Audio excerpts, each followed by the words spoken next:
Hello friends, welcome back to my channel. आज आम बनइबा घरे थिबा जिनसरे मात्र 25 मिनिट रे चॉकलेट केक बिना अंडा बिना ओवेन रे इडली स्टैंड रे आम एटा बनइबा। देखि पारुथिबे केक केते सॉफ्ट और जालीदार बनिची। तो चलंतु बनइबा एटा स्टार्ट करिबा। तो चॉकलेट केक बनइबा पई मु एठी चाहा कप रो व्यवहार करिची, जहा फल रे इजीली समस्त एटा बनइ परिबे। सबु इंग्रेडिएंट्स रो मेजरमेंट आमे एही चाहा कप रे ही करिबा। तो मु एठी दही 2 चम्मच नेइची। जेहेतु आमे बिना अंडा रे केक बनौचे तो दही ऐड कले केक आमर सॉफ्ट और जालीदार बनिबो। एबे आमे ऐड करिबा 1 कप चीनी पाउडर। ग्राइंडर रे चीनी को ग्राइंड करि नेबे। एबे छणा रे चीनी को छाणी दबा, जोटा कि चीनी रे जदी गोटाळे अंश थिबो तो सेटा बाहरी जिवो।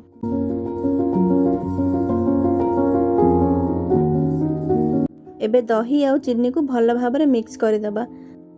तापर एबे आमे हाफ कप रिफाइंड तेल ऐड करिबा। आपण चाहिले बटर को मध्य मेल्ट करी एठी नै परिबे।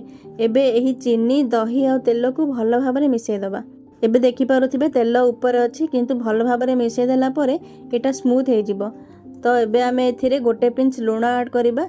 जे कोनोसी मीठा जिंस रे जदी आमे लूण पकेबा तो ताहाले ता टेस्ट 2 गुण हे जाय। एबे एथिरे 1 कप क्षीर ऐड करिबा।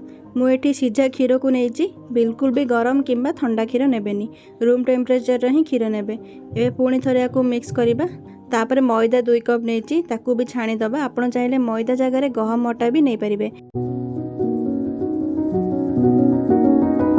एबे याकू गोटे डायरेक्शन रे ही मिसेइबा। भल भाबरे मिसे देला परे ही आमे एथिरे बेकिंग पाउडर और सोडा ऐड करिबा।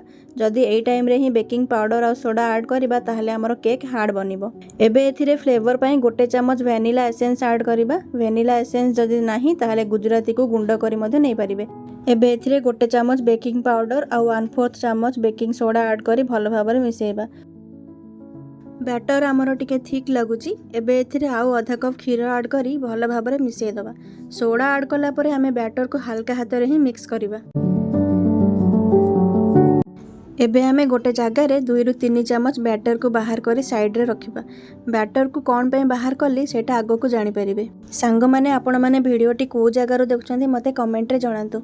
अच्छा, मो आगुर मध्य इडली छांच रे सुजी केक बनैची। जदी वीडियोटी देखि नांती ताले प्लीज जाई वीडियोटी देखंतु। तापर 2 चम्मच कोको पाउडर ऐड करिबा। जदी आपण पाखरे कोको पाउडर नाही तो यार अल्टरनेट सॉल्यूशन भी अछि। आपण चॉकलेट को मेल्ट करी मध्ये नै परिबे।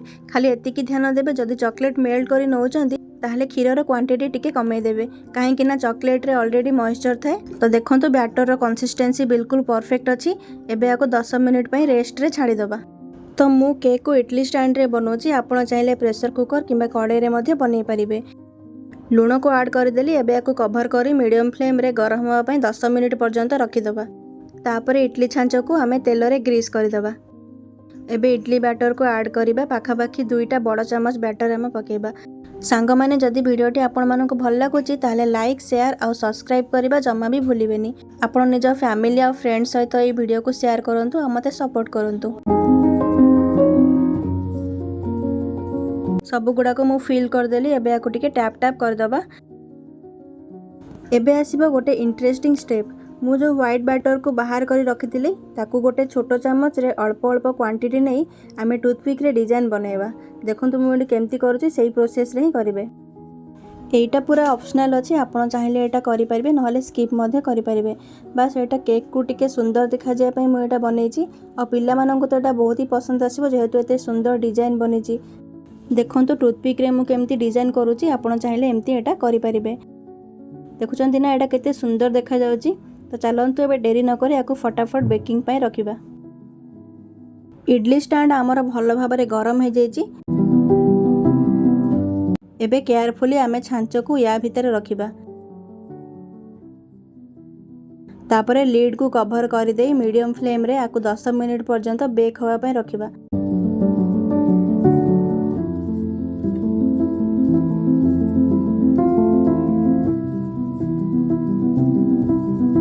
एबे 10 मिनिट हे गलानी। देखंतु केक रो कलर मध्ये चेंज हो जाईची और केक मध्ये हमर भल भाबरे फुली जाईची। एबे चेक करबा कि केक हमर हेची कि नै। देखंतु एटा पूरा क्लीन आसुची, या माने केक हमर बेक हे जाईची। एबे फ्लेम को ऑफ कर दबा और केयरफुली बाहर कर दबा। एबे केक हमर बहुत गरम अछि, याको ठंडा होवा पई छाडी दबा। एबे एटा ठंडा हो गलानी। एबे याकू चाकू साहाय्य आराम से बाहर करवा। देखुंत ना एटा केते आराम से बाहरी जाउची, जमा भी भांगुनी। आ केक रो टेक्सचर मध्ये देखि पारुथिबे केते सॉफ्ट अछि, बहुत ही सॉफ्ट और जालीदार बनीची। आपण एटा देखि पारुथिबे। मु एठी काटिकी देखै दोची, आपण देखि पारुथिबे एटा केते सॉफ्ट अछि, पूरा तुला परि नरम लागुची। आ पार्टी रे देले पूरा मिलै जिवो, एते पूरा सॉफ्ट बनिकी रेडी हेची। तो बाकी गुडा को मध्ये मु सेमती एठी बाहर कर देबी। थरे एटा बनांतु आ छुआ मानन को खाइबा को दियंतु, से माने देखिकी ही बहुत खुशी हे जिवे। ए चॉकलेट केक को आपण छुआ मानन को टिफिन बॉक्स रे मध्ये देई परिबे। आपण चाहिले इवनिंग स्नैक्स रे मध्ये एटा नै परिबे। एटा खाया पे बहुत ही टेस्टी लागे। एही केक को आपण एयर टाइट कंटेनर रे मध्ये स्टोर करिके रखि परिबे। तो रेसिपी को ट्राई करंतु आ केमिति बनिला मते कमेंट रे जणांतु।